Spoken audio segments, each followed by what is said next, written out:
చిరంజీవి గారు?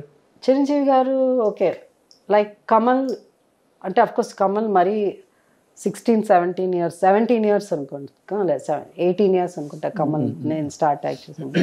చిరంజీవి గారు అదే ఇది కథ కాదు, ప్రాణం ఖరీదు, ఇంకో ఏదో సినిమా కూడా మేము ఇద్దరం యాక్ట్ చేసాం.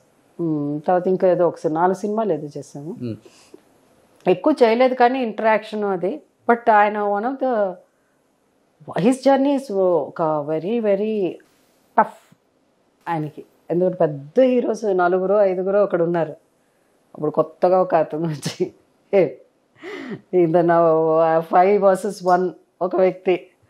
ఆయన వచ్చినప్పటికీ మీరు స్టార్ కదా? నేను ఆల్రెడీ కొంచెం ఎస్టాబ్లిష్డ్ హీరోయిన్. ఓకే. సో నేను అనుకునేది కొత్త అబ్బాయి ఎవరో వచ్చారు, కొత్త యాక్టర్ అలా అని. బట్ మేమంతా కొత్త వాళ్ళం కాబట్టి we used. But will power అది అచీవ్ చేయాలి అన్నది, క్రమశిక్షణ అంటే just not time, health, exercise అది కాదు. He had so many other things. Was spiritual. ఇది దేవుడికి ఇలా దండం పెట్టుకున్నా. ఈ వాజ్ హనుమాన్ భక్తుడు. ఈ పీరియడ్ నుంచి ఈ పీరియడ్ ఇట్లా ఉండాలి, ఈ పీరియడ్ నుంచి ఈ పీరియడ్ అంత చేస్తారు. ఈ డిడ్ ఆల్ దోస్ థింగ్స్.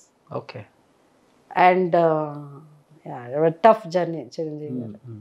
వాళ్ళ బిడ్డలతో కూడా చేసిన నటి అంటే మీరే. మళ్ళీ కమింగ్ టు రామ్ చరణ్ గారు, ఏం చెప్తారు? తండ్రిని మించిన కొడుకు అంటారా, లేకపోతే?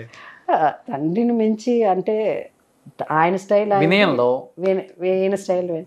చిరంజీవి గారి ఫ్యామిలీలో అందరూ వినయంగా ఉంటారు.